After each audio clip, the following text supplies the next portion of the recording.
we're talking about the danger of rāga tanha, which is sexual craving. And this is something that one should know about, because it's a very powerful thing. And it's a big enemy to everyone, really. It's one of the most powerful of the kilesas. And from this can arise greed, and hate can arise, can drive them up like that. Very powerful. And it's the thing that brings one back to life one last time. So it's the sort of instigator of rebirth, rāga tanha. And it can come out in all sorts of forms.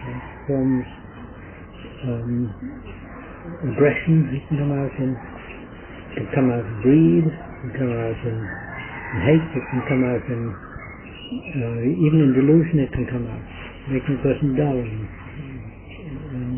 lazy and so on. All sorts of ways it can come out. In fact, you can say the majority of the trouble in the world is due to just that. If you look at Yugoslavia, you see that that's where it's from. All that. Just rāga tanha. And it's the most dangerous thing. This is a thing that one should be on the watch for, and watch out for very much. And question oneself about it. You should think about it and try and investigate it. Because it's very important. It's the main cause of endless dukkha.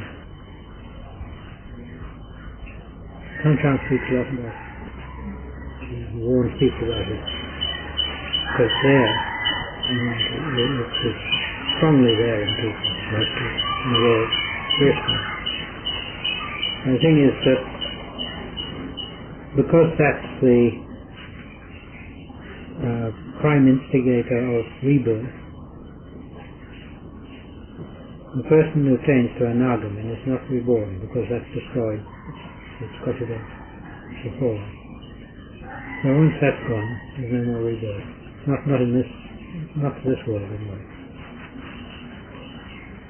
Rebirth in physical form can't be there, because there's nothing to cause it.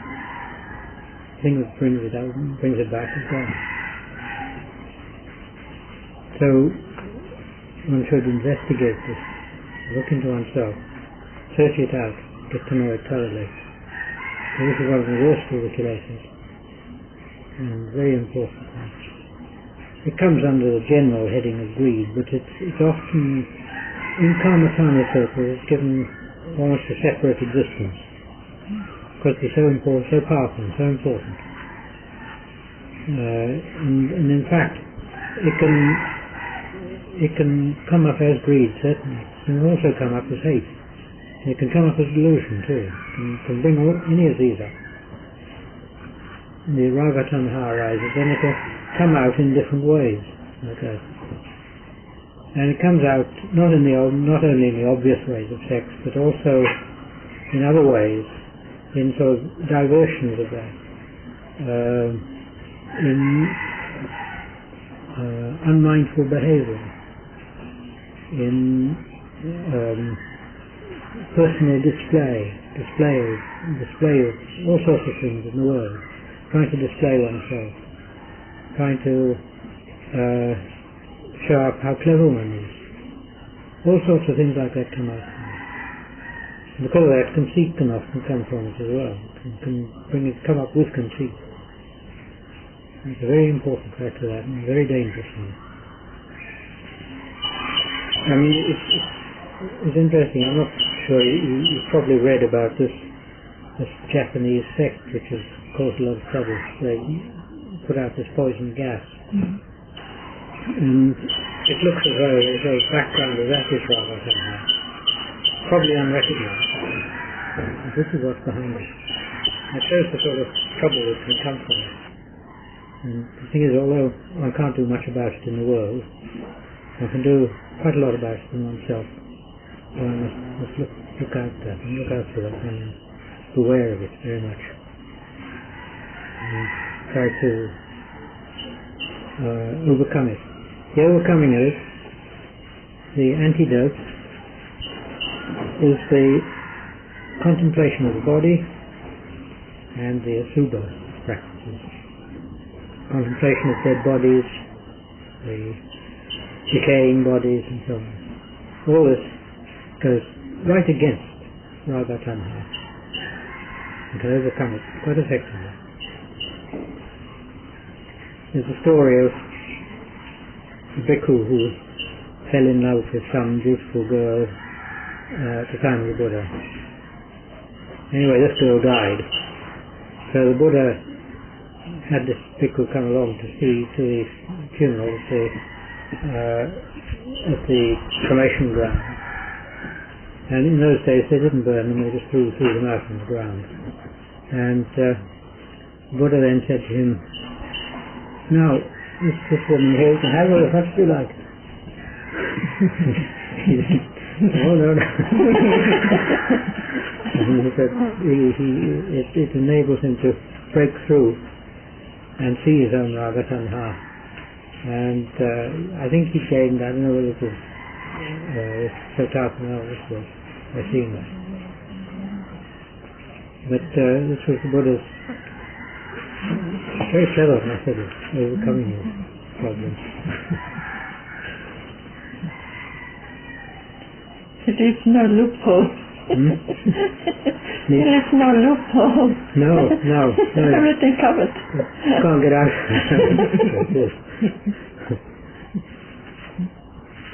Sometimes it's worthwhile, if one has trouble with it, to think up some horrific image of a dead body. And if you find rāga tanha arises, then you bring that up. And that you can find it in yourself. Everything just sort of cools off. So very effective. You need an antidote to it when it arises. And if you've prepared one by your own contemplations in the past, then you can use that. If you've ever seen a dead body, most people have, then you can bring that image up. Think about it. Bring that up too. That can help. But this factor, rāga tanha, is so dangerous that one needs something to get it under control. And if one prepares oneself with something like a sort of horrific image of a dead body, then it can help very much. You can use that. When it comes up, bring that up and think about it, and you find everything cools off straight away. It's like sort of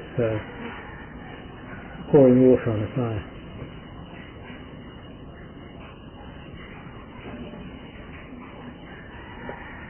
I think it makes all understanding the kind of other forms of rāga tanha. Mm-hmm. I mean, you're saying rāga tanha, it's not just sex, it's also other things. There are other forms, there are all sorts of forms that can come up as. It can come up as aggression. It can come up as ambition. It can come up as the sort of thing you get in an office where somebody's trying to get themselves up by treading other people down, climbing the ladder, you know. And that sort of thing, it can be rather because it's the seeing, I am best, I am the one. And it's the rāga tanha in one that's doing that, pushing one up all the time, making out one big and important and so on. And if one learns to see it, one will realize what comes from it, the sort of things that can come from it. And they're quite extensive. Does it come from the love of self, the attachment to self, and that's why we think that we are the best, and the best has to beat every other people down. Yes. What kind of rāga tanha is the Japanese sex that you mentioned? You just mentioned. Well, that sect, their idea was that they were going to take over the country because they didn't like the way it was going. In other words, we're the best. We're the ones who want to be in power. We want power. The wanting of power is so often that. Nothing else but that. wanting to be powerful. The idea behind power is often security for self. But it's the wrong type of thing. It isn't really a security at all. It doesn't work that way. But this is the way the kilesas think of it.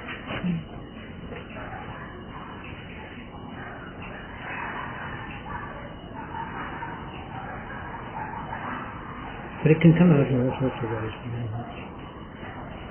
Things to keep watching. You can see the behaviour of these chickens also sometimes. You see them, their behaviour. And the way they act. What makes the cockerels fight each other? Just that. How can we escape from this thing? As soon as possible. Asubha Kamatana. Yeah, Asubha Kamatana, yes. Until I see that even the two sexes is just a form of thing. They're just in common in a way. Only the chitta is the same. Chitta feels just the chitta, yes. But the chitta in its arising, and the forms of the chitta, there are variations depending on circumstances. Now, the chitta can take all sorts of forms depending on the circumstances. I mean, a man and a woman. Yeah. In fact, they have the same chitta. It's only different in form. Yes, probably. I don't know. It wouldn't be identical. But it's the same underlying factor there all the time. That must be the same. The way it comes out from the chitta will depend on the conditions of the person. Only it's different in samuti. Oh yes, the whole lot of samuti. Samuti form. Yeah. The thing is that the chitta comes up and it has concomitants. And whatever those concomitants are will be the type of chitta. They define the type of chitta that arises. The concomitant factors making it up. And because of that, it will depend on the individual what factors arise at any time. And depending on those factors, that type of chitta will arise. Insofar as rāga tanha is concerned, it's got enormous variation. But the basic factor is still there, the kilesas behind it. That comes up. So it can come up associated with greed, or associated with hate, or associated with delusion quite easily. And it just depends on the factors that make up the chitta, what arises like that.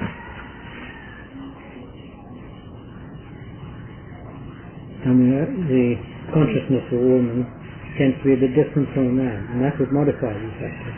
It's a slightly different factor. It can still be rāga tanha there in both cases. The underlying kilesas and the same. Fundamentally, the thing that's behind rāga tanha is, of course, the wanting of life. In this type of form, in the form of bodies and so on. The wanting of life here. This is why when it disappears, the person has got to the stage of an argument. Because the argument doesn't come back. This mess. So the getting rid of rāga tanha means to say one gets up to that state. But to show it also shows that it's not easy. Because that's the just one stage below arahant. So it's not an easy state to get to. Ajahn says that if a person says that they've really understood the body and they've destroyed the rāga tanha, there are various questions that can be asked to check whether the person really has. I don't know what the questions are, he's never said. So he said that there are questions you can ask.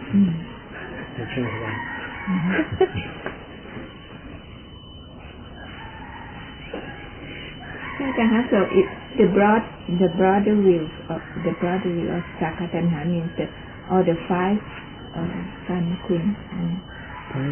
Five kamakun, but the strongest one will be body.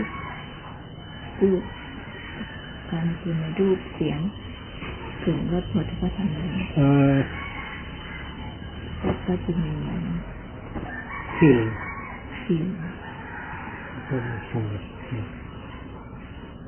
Feeling is more than anything else.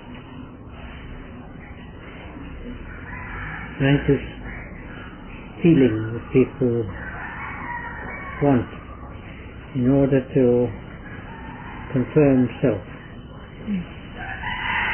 People want to feel themselves and feel that I am. But if they don't have anything to show that I am, there's nothing that you can pin onto at all. Nothing you can sort of say, this is what I am. Or people want to have some feeling there, distinct feeling. This is one of the troubles. If people have the idea of self there and they cling to this idea of self, then they're constantly wanting feeling and something to support it all the time. It's hard work. Hard work doing that all the time. It's difficult. Well, if one can just drop that one, all right. I'm not saying you can just drop it like that, you can't. People can't just drop things, because if they drop self in one way, they'll just take it up in another way. You can't just drop it like that. The only thing you can do is work at the practice, develop sila samadhi panya until the chitta develops. When the chitta develops to a sufficient level, the dropping of those sort of things will come out automatically. You don't need to do anything. It's just that the whole situation is seen through, and there's slightest desire to grasp hold of that sort of thing. This is what happens, and it drops them. One doesn't need to do anything. It's not like giving up cigarettes where you're constantly wanting one, because really speaking, the person who gives up cigarettes like that hasn't given enough properly. The wanting, while the wanting is there, it hasn't really been given up. If a person persists, it'll die away, that wanting.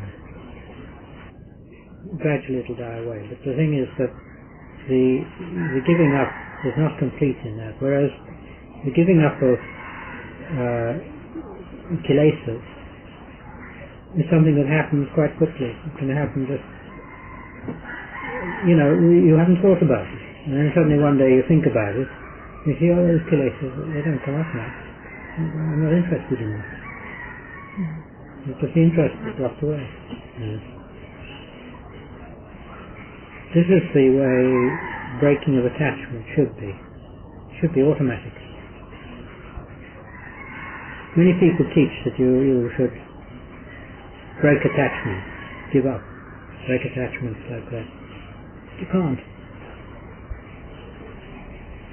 The kilesas are quite subtle and quite clever, and some people say, well, I won't use the word I, as though that does anything. They substitute with all sorts of things. They talk about this one here, or something like that. Well, that's just substituting for the word I, and it means the same thing. We don't go rid of it by giving up a word.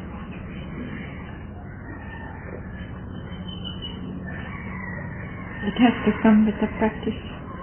Yes. It has to be cut by samadhi, Panya. The samadhi with panya. The connection of samadhi and panya is put very nicely in the Surimada. Samadhi is like a man who's blind, and panya is like a man who's lame. And if the man who's blind takes the man who's lame on his back, then the man who's got eyes to see can point the way. The man who's got the legs that work so can go that way. Why not the way? It's quite a good simile. So if you have both samadhi and panya, then you can see and you can walk in that direction also.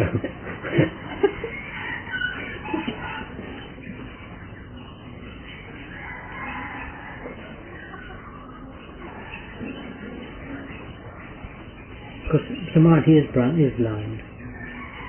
We use the parakamma, and one gets into samadhi, but the samadhi, one doesn't know where one is really.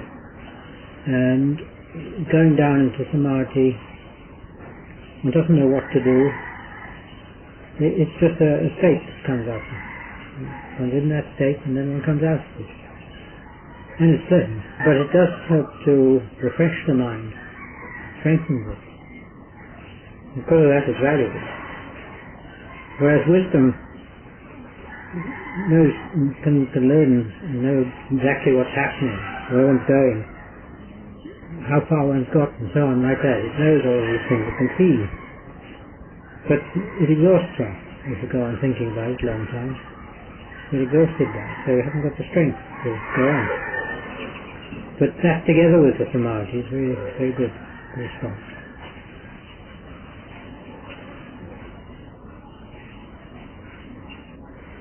I'm just going. I'm so thinking because after I'm dealing with a lot of doubt, because it feels like it somehow feels like it's not moving inside. So sometimes I feel like I encounter the moment all the kind of negativity, self-negativity, anger towards other things, and the kind of contraction of my mind, the kind of I know it well, and I've looked at it many times, but it seems not to change. So the doubt arises, am I doing this right, or the practice, or the whole time I'm trying? And because then I can say it's doubt, and leave it with that. But then also, it's like, with doubt it's so difficult, because on one hand it can be just doubt arising out of aversion, or it can be something valuable to look at. Yes, there's two types of doubt. So it's difficult to discern, isn't it? Two types of doubt there, which is very important. The doubt which is due to the kilesas, vicikicca, that is where even though one has thought about it and understood it, whatever it is, and one sees it quite clearly, yet one still doubts, still has doubt. In other words, one has seen the steps leading up to samadhi and panya, and then leading on to getting rid of the kilesas and so on. One can perhaps see all that. But still there's a doubt at the back which sort of says, well, is it really true? Now actually that's vicikicca, that's the kilesas. So there's the other type of doubt, which is not kilesas at all. In fact, it's a very valuable factor. That is, that one has some experience, and then one thinks, well, what is this experience? One is doubtful. One doesn't know. So one knows the experience. But whether you can call it samadhi, or whether you can call it jhana, or whether you can call it sochasana, or whatever it happens to be, you don't know. Now this is where one should have doubt. And this is a very valuable factor. The person who has doubt in such things as that will never get caught in the idea, I am an arahant.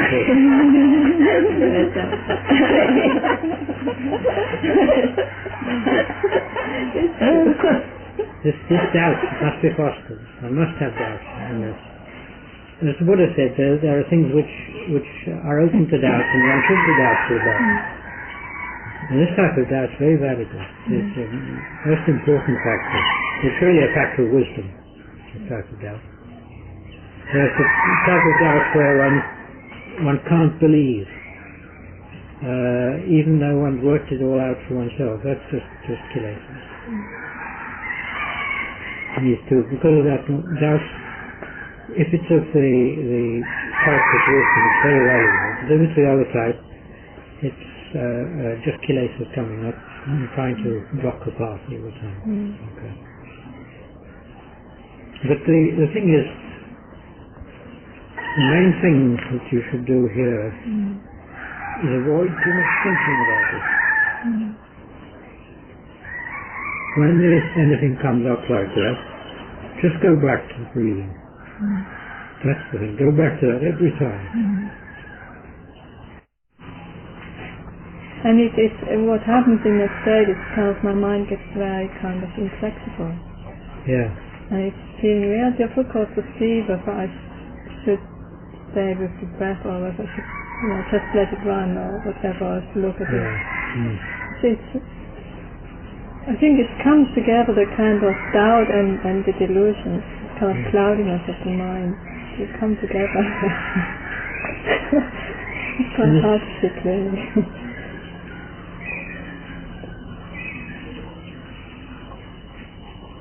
I'm not sure what that comes from there.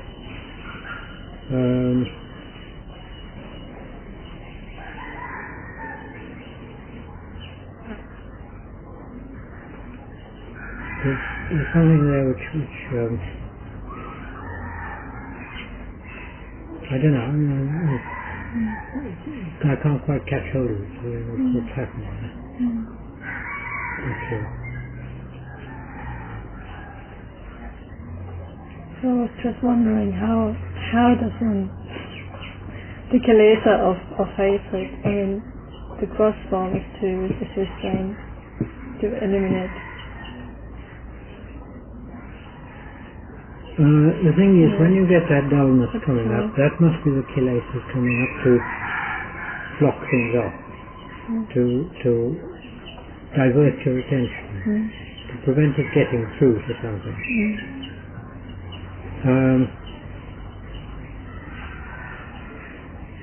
I think what you should do is try to think about it, not while you're in that state, but afterwards. What is it that it's blocking off? What is it that it's trying to stop? When the kilesas come up like that, there's a reason. Let's listen, let's look. Okay, let's see.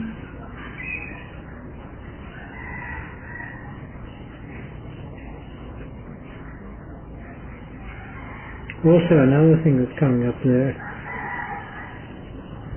is the kilesa causing confusion. Bringing this up and bringing something else up and going all over the place. Confusion coming. I think that's certainly the case. Maybe. Yeah. But watch out for thinking, because thinking is the thing that tends to. This is the tool that the kilesas use. Most of the time it's thinking. And thinking is the thing that drives the mind to distraction if it goes wrong. Very easily. But what about thoughts which you can't see? Because sometimes I feel like there's a feeling persistently there. How come? And when I get down to the thought, which I don't see a lot, then the feeling disappears. But I don't know if that's... If there's a feeling that persistently there, examine it. Examine that feeling carefully and see it. Look at it. It's feeling. Define it. Where is the feeling? Locate it. Analyze it as much as you can. See the nature of it.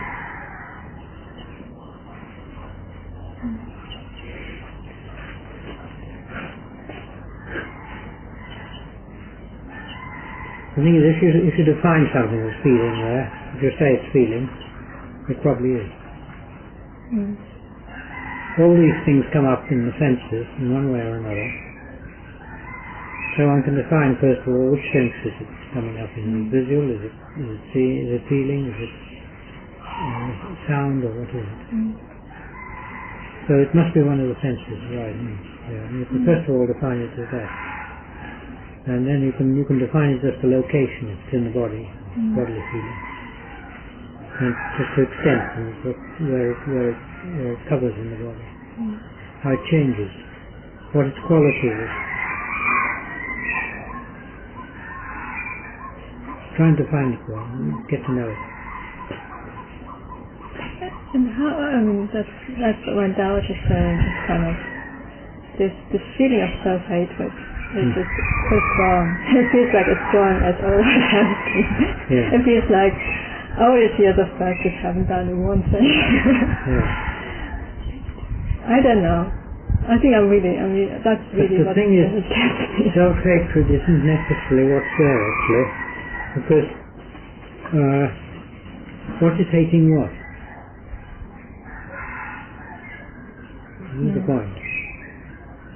I mean, if it's self-hatred, who is doing it? Is the self doing it?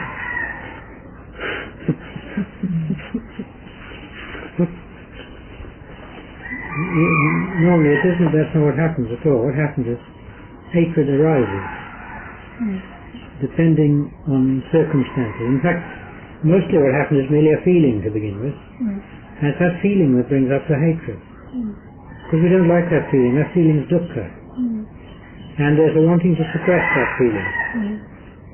So then, there's a tendency is to search for a scapegoat. And you try to find something, like another person or a sound or the heat or whatever it is. That's what I mean. You put it on something like that straight away. Yeah. And then the anger goes out onto that. Now, this is of course the wrong way. Because that requires a lot of thought. And that thought is karma. And that karma comes back to reproduce the feeling. It's the feeling is the result of the past. It's only a resultant. Whereas when we think, that's karma. So it's the thoughts that keep us going. I mean, it's there in Paticca Samuppada, but dependent on phassa, the contact of sensation, arises feeling. When the feeling arises, dependent on that, it's tanha. So the craving comes. Craving comes dependent on feeling. But the feeling is the result of the past, and the feeling is just something we have to put up with. Whereas the thought, the tanha, which is craving to get rid of that feeling, if it's dukkha, that is karma. But isn't there, I mean, there are two things. On the one hand, you can see that the thought of wanting to get rid of this feeling is just aversion as well. Yeah. But on the other hand, one has the goal of becoming different, getting rid of the kilesas, so also getting rid of anger. So it's kind of hand and bar somewhere. I think the model here is in terms of result and cause and effect. The feeling is an effect. It's not a cause at all. So the feeling is just a result of what's happened in the past. I mean, when one's acted in the past in certain ways, one set up bodily and mental conditions which give rise to the feeling. When that feeling arises, we don't like it. It's unpleasant. And so one's searching for some way to overcome it. And that search to overcome it is where the tanha comes in. Where the tanha arises. That's into it. And that's karma.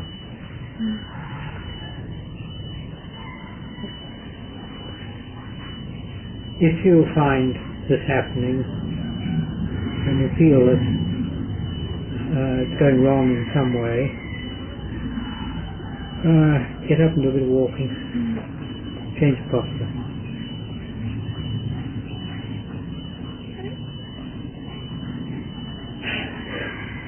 I think when I'm kind of feeling it's just, I don't know if I should understand what you say in the way of I can't expect this feeling to change ever, however long I practice. This is going to be there forever. No. But that's like our practice. It's like question of practice because it's still so strong, it's still so much there. And it feels like maybe I do my practice wrong, you know. The thing is to realize all is anicca, all is impermanent. Whatever happens, it will change.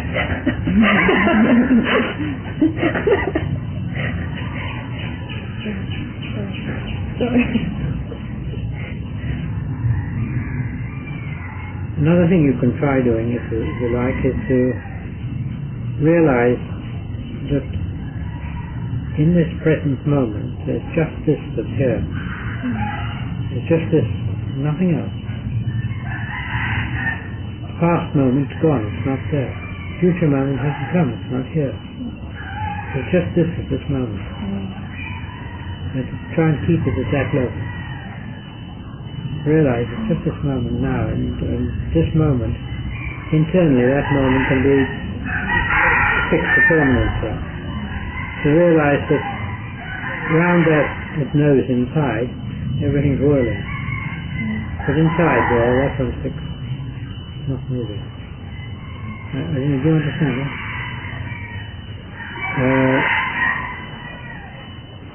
If you like to say, well, right at this moment, there's reality. I know it, I experience it. It's correct. No question about it. But what's happened in the past, there isn't reality. Because that experience is gone. It's nowhere. I can't find it. All I can find is a memory. But if I remember it, that memory has come up in the present. The memory is not in the past. And if I think about the future, the memory is the prediction of the future is in the present. It isn't the future. Because of that, the reality is here, right at this moment. This reality. Can't stick to this reality. Whatever it is, doesn't matter whether it's unpleasant feeling or what it is, just this is real. The thing is that if you can keep it in moments like that, the past goes and the future goes. And it's just this, yeah. The feeling all thought goes as well.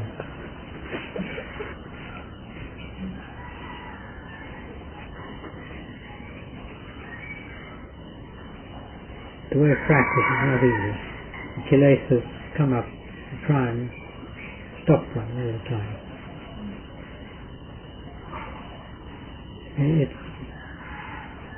There's something within us, also sort of distorted, it's all distorted. And it twists things all the time, in the wrong way. It's the nature of how we are. Whatever there is, it twists it around, all wrong. And we get to see things from all the wrong angles, all the wrong perspectives. And because of that, we don't understand things. To overcome that, it isn't easy. Yeah. One thing one can sometimes do is to, when one's got problems coming up, one can't see the way, just to stop and say, well, okay, here I am. What is this here? Is the body here? Senses? Can feel things? We've got memory, we've got thought, and consciousness, we know. And just to look and realize that these things are here, this moment. And this is what it is. All these other sort of phenomena that arise and cease, they're all just working on this that's here. The thing is, don't try and look at it too much in terms of what the book says. Do it yourself. And just look in yourself. What's here? What is here? What is it all? And one should really feel free to think for oneself. The books are valuable. The books give one a basis to work on, it's true. But one's got to find it for oneself, and one's got to see it in one's own way. And if one sticks too closely to the books, one probably won't understand properly. The best way is to try and work things out for yourself, and then check it against the books. That's the best way. But where one can, it's good to find out for oneself. Because if one finds out for oneself, then one sees things. One knows just how they work himself. And then if you check them against the books, as long as you find that they're not wrong, you get confidence. Because the whole of the Buddha Sasana is a method. But the books can't tell you everything. Books are sort of like a bare skeleton. And you have to put the meat on. meat comes from one's own working out, one's own seeing. And if one sees correctly, it'll be supported by what's in the book, in the text. If it's not supported by the text, then one has to be careful and question those views. The question, look for oneself, where is it wrong? Maybe it's just one hasn't understood the text correctly.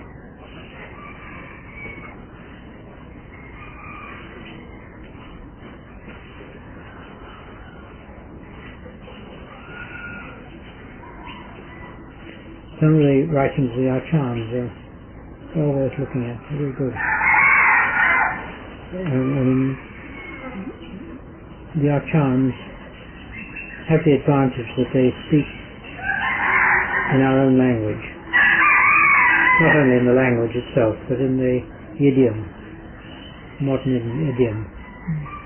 And because of that, it's often easier to see what they say than it is in the original text.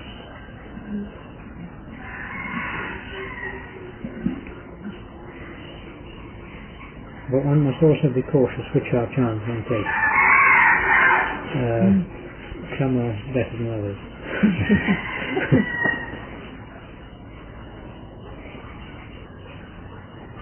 One can't go by what society thinks of Acharyas either. But social views and the ways of Dhamma are not the same thing at all. Some Acharyas are well known and they're socially considered to be very high, and really there's not very much there. Other Acharyas are practically unknown, and they know a great deal. There are also those who are well known and also know a great deal too. So one has to be cautious.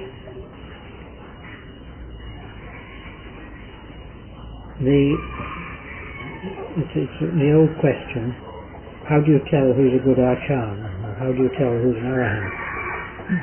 Well,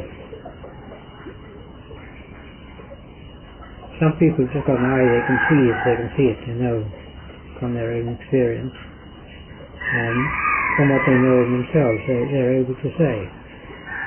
But other people think they know, and they don't. Probably, I suppose, the best way is to try and check with the other Acharyas what they think. Because they're probably more likely to be in a position to know than the average layperson. Even that's a bit uncertain, because it depends which Acharyas you check with. So difficult. It is difficult. It takes some time to experience. No, it isn't. Whether the person's actually Arahant or not isn't what matters. Yeah. What does matter is how genuine the Acharya is and how genuine the teaching is. Because that can directly affect us. That is important. It's sincere enough to say that I can teach you only samadhi, and then as soon as we get samadhi, then we can separate and do something like that. I cannot go further than that. Yes. Oh, this is quite sincere teacher. Yes. Whereas now most teachers let themselves known as an Arahant or some enlightened people. You know, that's what I mean, anybody who says they're Arahant or even who's sort of hinting about it, why is he interested in this? I mean, even the statement, I am Arahant, just by the very statement itself is untrue. Because the I and the Arahant don't sort of fit together there at all. And you can't put that sort of thing into language anyway, so it doesn't mean anything. From my experience of reading books of Ajahn who's good on samadhi, or on a good meditator, I would feel attracted to the book. Yes. But for those who attain, it seems to be penetrated deeper than just attracted, or just. the trouble is that the difference between somebody, it's rather like in the suttas. There's one bhikkhu there who, some of the other bhikkhus asked him about Dhamma, and he gave superb talk on Dhamma. And they said, oh, Ajahn must be an arahant. And he said, no, I'm not an arahant. He said, it's like there's a well there, and I can see there's water at the bottom there. So I haven't got anything to get it out with. Like that. And although he wasn't arahant, he could see it all, he knew it all. But he hadn't got the ability. That suggests he's got wisdom, but not enough samadhi. And later on, apparently, he worked for him, he did become arahant. Because of that, it's very difficult to assess who arahant and who isn't. Also, certainly the ordinary person is in no position to judge between arahant or an nagaman, or even the lower paths, probably. But certainly an arahant and an nagaman, it's very difficult to tell. It's not easy. And even Ajahn says that he's not sure if he hasn't been able to talk to someone, question them, he says he's not sure. He says, I think maybe he's in nursing. 95%. Yeah, 95% like that. But until he's been able to check right through his practice what happens, talk to him, find exactly the way he's gone right through, still can't be sure. He said, for instance, with Ajahn Tao, he's quite sure of him because he talks with him. With Ajahn Wayan, quite sure of him. Ajahn Kandi, I'm sure of him. But with Ajahn Phan, he'd never had a chance to talk to him. And he said he thought he was arahant, but he said he couldn't be 100% sure. If one does actions, it's karma. And karma is a very relative thing. It's a relative thing to what we are.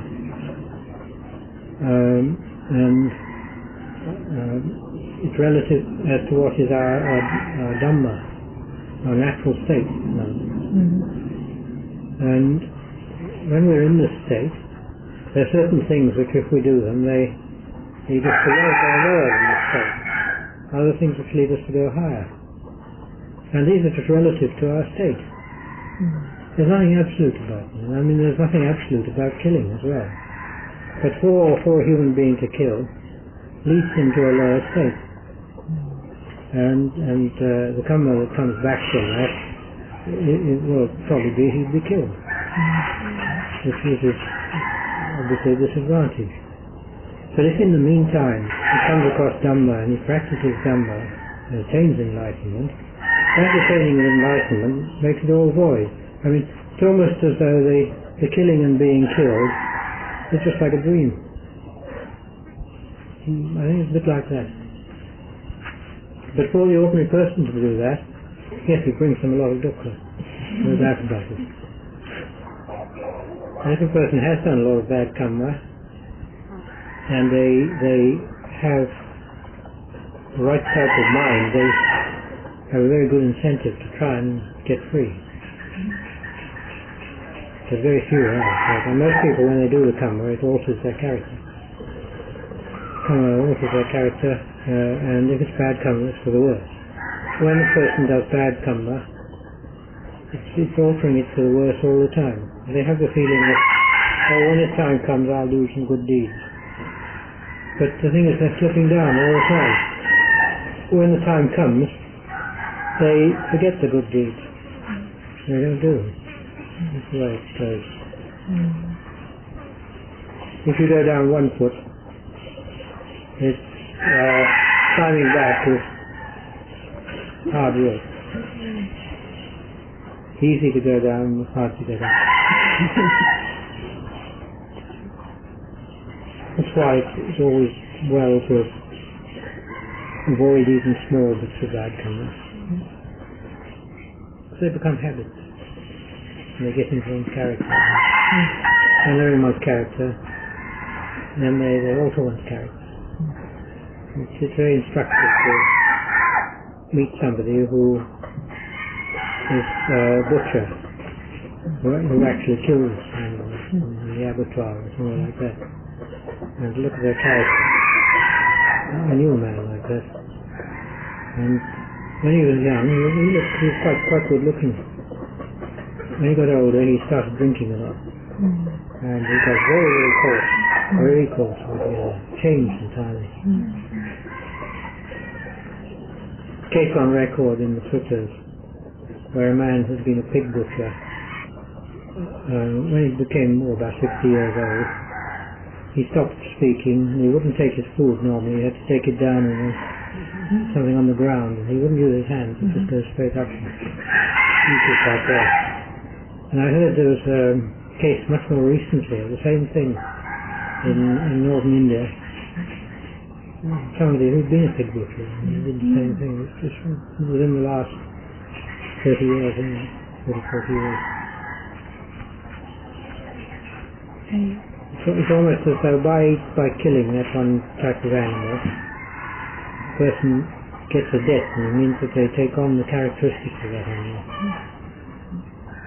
So by killing animals, one tends to take on something of the characteristics of that. If you kill something like an elephant, you have to plan. You say, well, the planning is karma also. But it's not planning of killing. It's associated with it. And the actual killing is just the killing itself, like that. But because it's been planned, there's a lot of karma associated with it. Which is, you can hardly call it kusala.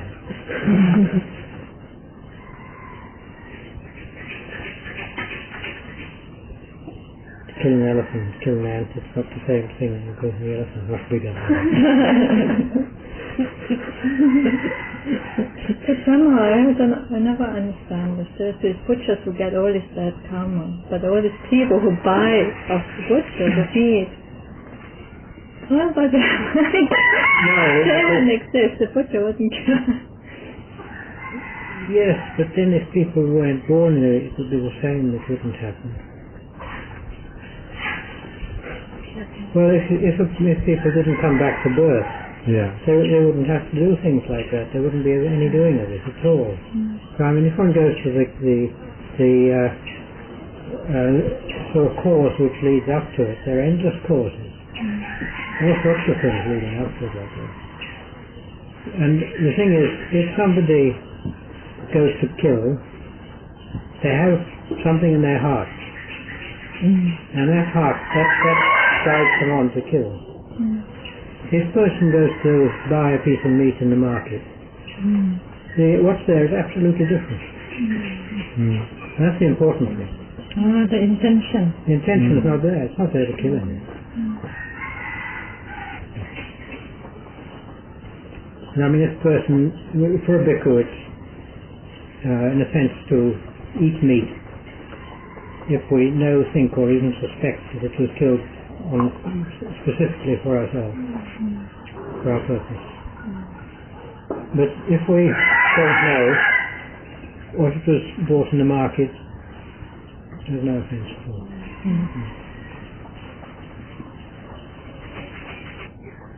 The thing is, if your country is at war with another country, and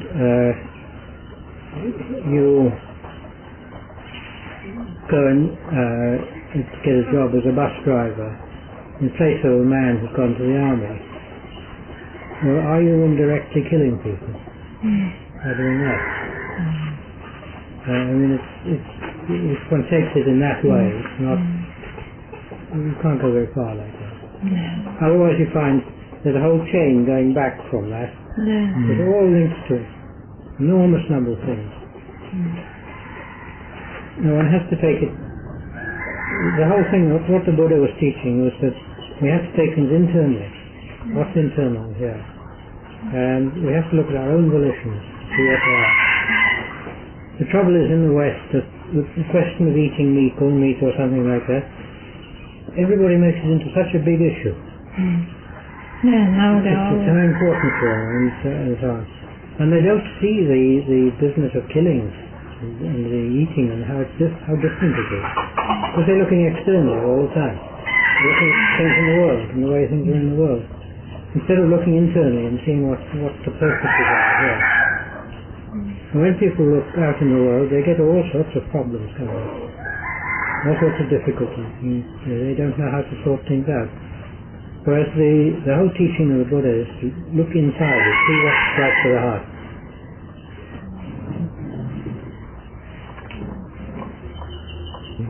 Yes. Sati brings in Satipatthana. In fact, it's one must be mindful to watch out whatever one thinks, does or says is this harmful to each other. All the time. If you do that, you'll really be mindful.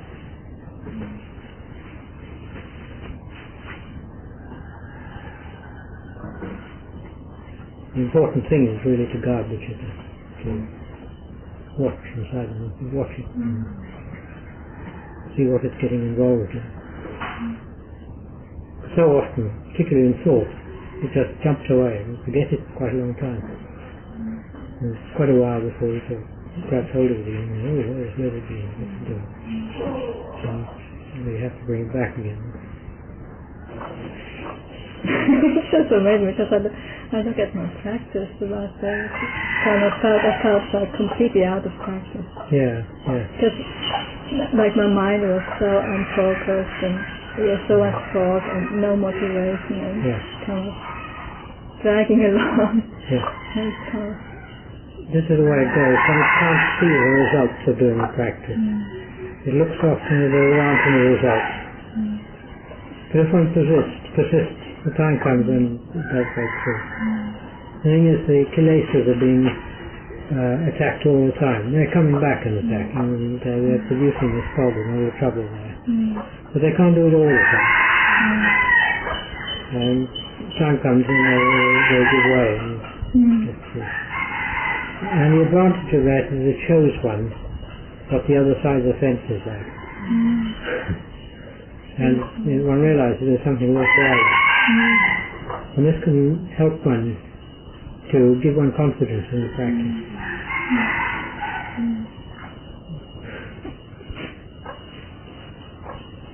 It's very important in the practice to try and get some initial experience of it. Get something initially that happens. Because when one does that, someone can see the value of it. And knows, this is good. This is the right way. Then one realizes, to get to that I've got to do more practice. It's good spur to learn.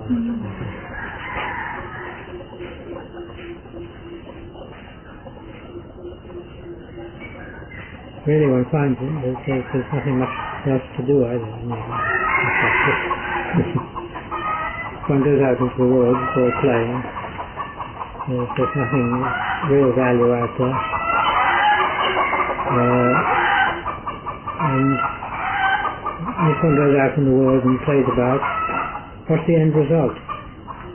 What everyone gains in the way of the world, when you die you throw it all away. You can't keep any of it. The only thing you keep is your karma. And the best way to make karma is to do the practice. Right karma. Practice of the karma doing the practice is probably the best we can make. Because that's direct training to gain nibbana. And the attaining of nibbana is where karma ceases. You can no longer call it good karma or bad karma, right? It can be karma. So it's only at that point it does go beyond karma. Technically, the arahants, when the arahant acts, it's not karma, it's called kriya. It's just a mere action. And there's no aftertaste to it. There's no karma behind it at all to bring a result in the future. Is that because they have no thought? Just can think, when a person attains enlightenment, the faculties, the body, it's all there. It's All the khandhas are still there. They haven't gone. It's not working. I mean, not working like used to, like forming karma and all that, everything been cut off. There's no kilesa. All the kilesa are gone. Because the kilesa are gone, there's no reference to a self.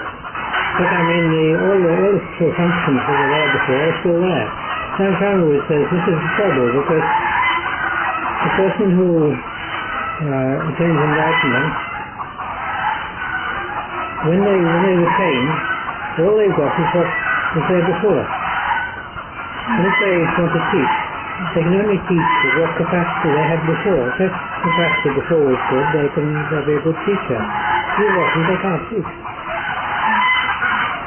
They can't suddenly sort of develop enormous capacities which they didn't have before. What is known then is just what one is. I was thinking the other day of this body is impermanent and all that. But still this citta needs the body to work to get out of this samsara. Yes, it does. Yes, that's true. It needs it because not only do we need an anchor, the body gives us the faculties that the mind has got. Faculties of memory, feeling memory, thought and consciousness. These are valuable things. In the human state, there's also more dukkha.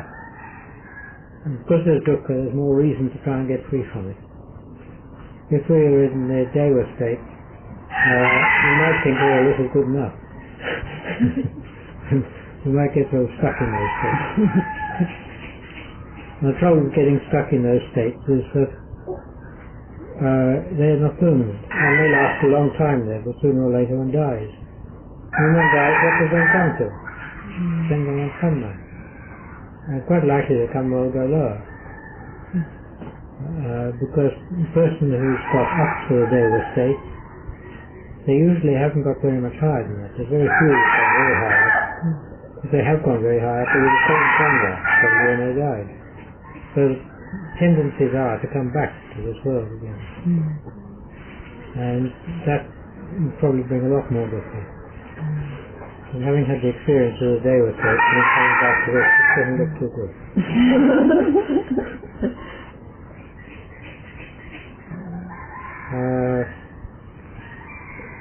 It's necessary and one should look after it to the extent that one needs it. So like last time when I told you that when I look at the body, I see all the things. After that, I felt like I'm more stable. Oh yes. My mind before was like this, now only just almost. Yes. Seeing the change in the body, probably what happens is it's a major people see that this body is not yourself. And it frees the chitta probably from the body to some extent. The thing is, whenever we get free of some kilesas, there's a certain amount of freedom increase. We feel an increase of freedom. Because it is that. It's less binding us down. Getting rid of kilesas is the main aim, I feel.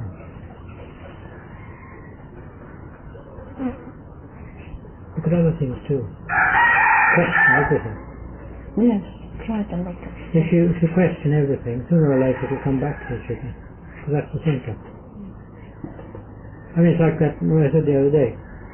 If you question, where is there any sensation through eye, ear, nose, tongue, body, or mind, any feeling, and any